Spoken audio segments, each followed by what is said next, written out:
Meet the team that doesn't just talk about impact, they ignite it. Jim Morris and producer Rachel. Good morning. Good morning. I was just laughing because Jim's recording his behind the scenes videos, which I love. You're amazing. Make sure you're following his account. Like, you're crushing it with social. I'm so jealous that I just don't have the time or the wherewithal right now. You're doing amazing. Thank you. Thank you. You should go live on that while doing this. Whatever. Hi, everybody. Good morning. Good morning. What are we doing to amplify energy today or protect our energy? Well, I wanted to talk to you about something that you mentioned the other day, which was in the vein of, if you think you can't, you can't. If you think you can, you can.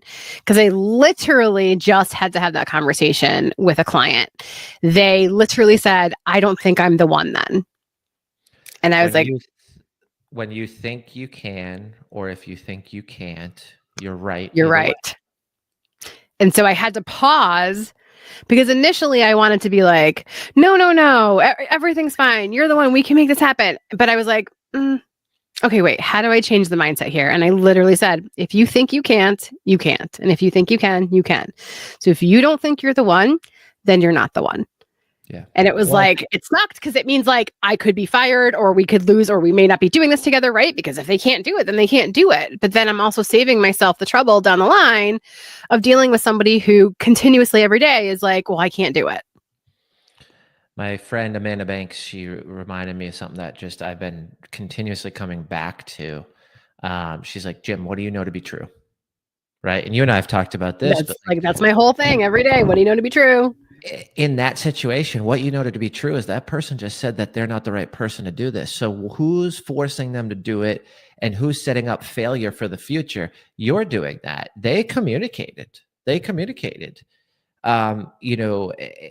can be something of, I think you have the potential to do this, but if you don't believe you have the potential, then you're not going to do it. Right. And like that can now change from all right, see you never to like, I do believe in you, but I don't believe in you if you don't believe in yourself. And I think that's where that conversation can evolve to. And you can maybe pull someone back in and they're like, you know what? Wow, you believe in me. Yeah, I think I can do this. And like, I've had those conversations in a termination. I was going to terminate someone and I didn't terminate them before. That worked for me because they were like, you know what? I didn't know you believed in me. I think I can do this. If you believe in me, let's do this. And they've done it.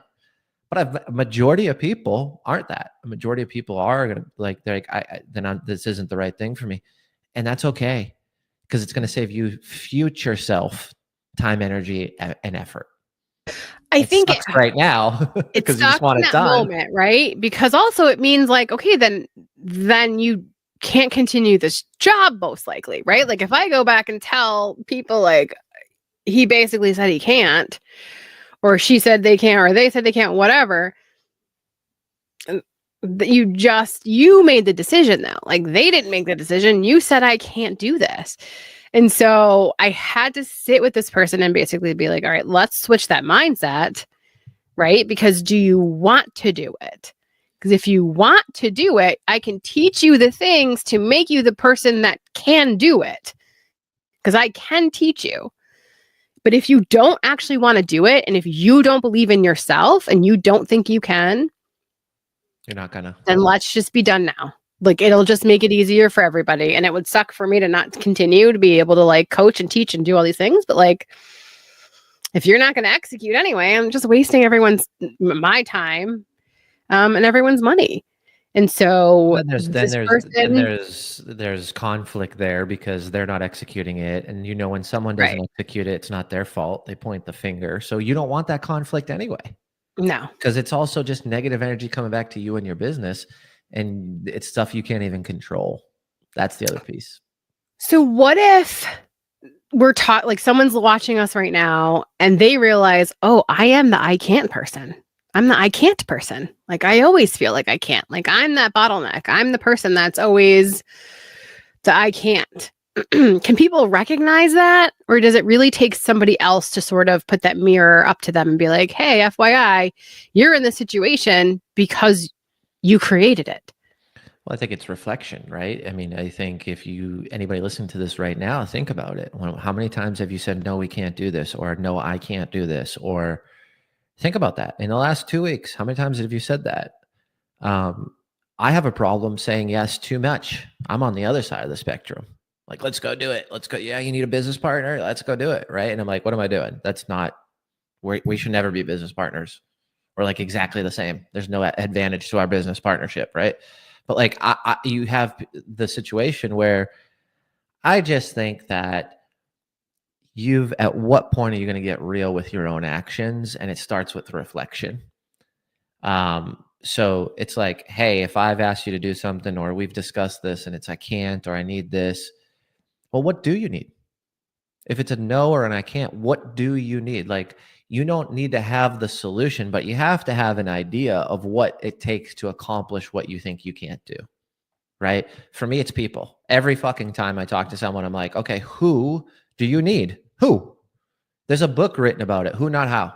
Dan Sullivan. Great book. Magnificent book. But it's like, you and I have talked about this a million times. It's like, I'm not going to go build a funnel. Who can build the funnel? My time's more valuable working one-on-one with clients, and they make more money and I make more money every time we work one-on-one with the client. Let's do that rather than build a funnel. So it's the same thing in every way, form, or situation, I believe. And when it really comes back to it, it's like, what are you doing and how are you spending your time and what's giving you the most energy? You also know the deeper concept behind I can't is really a fear of I've never done it before. I don't know how. Don't know if I can, right? Like, because I've never done it before. And so that was the other thing that I had to like sort of suss out is like, you can't because you've tried and failed, or you can't because you've never tried and you have no idea what's possible. Because I can walk you through that path. If you really do want it, but you have fear, I can walk you through that path.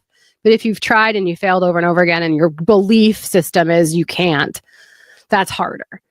So I feel like for people that have lived in that I can't space, really look, like Jim said, at the self-reflection, figure out the why, and is it coming from a space of fear? Because you can flip that. And like you said, if that means I need people to help walk me through this, like what we do on Impact Effect Accelerator, right? Like we literally walk people through that fear and teach you, okay, you're scared because you've never done this before. You're scared because you don't know how to execute. Well, we can help you with that. Look to other people in your world, but also like sit and just reflect. Like, am I saying I can't because I'm just scared of what's possible? And I think we talked about this early on with me. My fear was not a fear of failure. I had a fear of success because I was like, well, what if it does work out? Right? I've never been a business owner before. I've never left the corporate world and like a, weekly paycheck for this life, this solopreneurship, business ownership life. And so part of me was like, oh, I can't do this literally because I've never done it, because I was scared to do it. Can you talk about that a little bit? Because I know like you face those challenges too. So what can people do today that they're having that self-reflection? They realize, okay, it's really based on fear. How do we all move forward? So every single day in ChatGPT, I set up a task where I get a notification at 9 a.m. and I also get an email. I just did a training on this last week in Inside Impact Effect Accelerator. And it said, and I set a prompt up to remind me that I'm a badass. So I'm using AI. Does it say specifically? What does it actually say?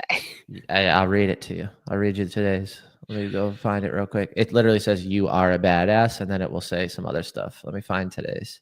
Oh my God, I love it. And is it why at that time? Do you feel your energy like switching at that time? Because I know you're an early riser. Like, it's usually it's like work in the morning, kids, and then back to work. So it's like that separation for me of like, I need to like, all right, now I'm going to go round 2 on stuff that I either struggled with in the morning, or there's a deadline now approaching, or, a big meeting with a client. So it's like, dude, you're a badass. Like you can close this $20,000 deal. you've done it 100 times, even though I'm I love stressed that. out because I don't have all the information that I had on the last deal I closed, you know? Okay, so I think I now need to change mine because mine every morning says, have a magical day. I feel like I need something now at like 9 o'clock that says, P.S. You're a badass. I love that. Oh my God, it's really there. Oh, that's so cool. So it says task update from ChatGPT. You are a badass. Remember that. This is an email. I click view message. It brings me into ChatGPT's chat. And it says, remember, you're a badass. Hard things show up because you have the grit to face them. And every struggle is building the future that you are meant to live. Oh my God, I love that. It has yesterday's. I got goosebumps reading this out loud. Holy shit. Yesterday's, you're a badass. Every challenge is proof of your strength. Every setback is shaping you into the person and the future that is waiting for you. Like, oh my God, I love that. This is just something where it's like, I don't need a fluffy quote, right? Like I've got my list. I'll show you guys this too. Quotes of wisdom in my notes. So I have stuff that I look at when my mind's not right, but this is in my face and it's usually, and it's in my email. So if I don't see it on a notification on my app, when I'm in my email later, I'm like, oh, it's like, how do you not open something that says you're a badass, view this message? Like, come on. And FYI, if you guys are part of Impact Effect Accelerator, Jim has something in our community called Motivation Bites that he leaves. And so I wonder if there's a way. Well, I mean, honestly, just click on it every day. Yeah. It pops up. I love it. It's great. So if you do need that and you don't want to go the ChatGPT route, join Impact Effect Accelerator. Jim will motivate you. Trust me. Well, I think Jim will motivate you. The difference in Impact Effects Accelerator and ChatGPT is the motivation bites are a sound bite. So you just put it in your car on the way to work or on the gym. And it's me talking and just in my voice and a microphone. So it's clear, it's crisp. It's me just going through it. It's me talking about this or this concept or this motivational quote and how I leverage it or how I use it or how it plays into my life in a real way. I think that's the difference. A lot of people that I've worked with one-on-one or in group settings or in my masterminds or wherever, like they have trouble attaching to the random quote. So to give reference and to give perspective and how I use it or how it reminds me in certain situations allows you to now carry it with you for those situations moving forward, right? So it's like if I'm sitting there talking about, I think I just recorded one here based on this quote, be hard to kill and easy to love. Like that's a quote, but that's a concept of like, I have so much conviction around what I'm doing. You can't kill me or kill this off. I don't care how many things I try to launch or how many partnerships or how many people steal money, or you're not going to kill me. And I want to be someone that you love. I want to build those human connections with you. So that's like how I'm going to leverage it and work it into my business and my life. Like I can talk about those things. So it's not just a blank quote. So I just want people to look at it from a different perspective. And we need that boost sometimes. It's hard to believe ourselves. We're the best at teaching ourselves not to believe ourselves. 1,000%. So if you're in this space today, if you think you can, you can. Yay, congratulations. Good on ya. If you think you can't, pause. Figure out why you think you can't. Is it because you're scared? Is it because you've never done it before? Or is it really because you failed multiple times and you just don't want to try again? And that's okay too. Really understand why you think you can't. And then make choices from there. And then do what Jim says, reach out to other people that maybe number one can help you through it. Number two can motivate you. But number three, also just like put the mirror up and just ask those questions of like, where is this really coming from? Because if we can find a solution, let's do that next best thing. Millions of people have done things they've never tried before and they have failed and they have succeeded, but you don't know if you don't try. See y'all in the morning. Bye, everybody. Later.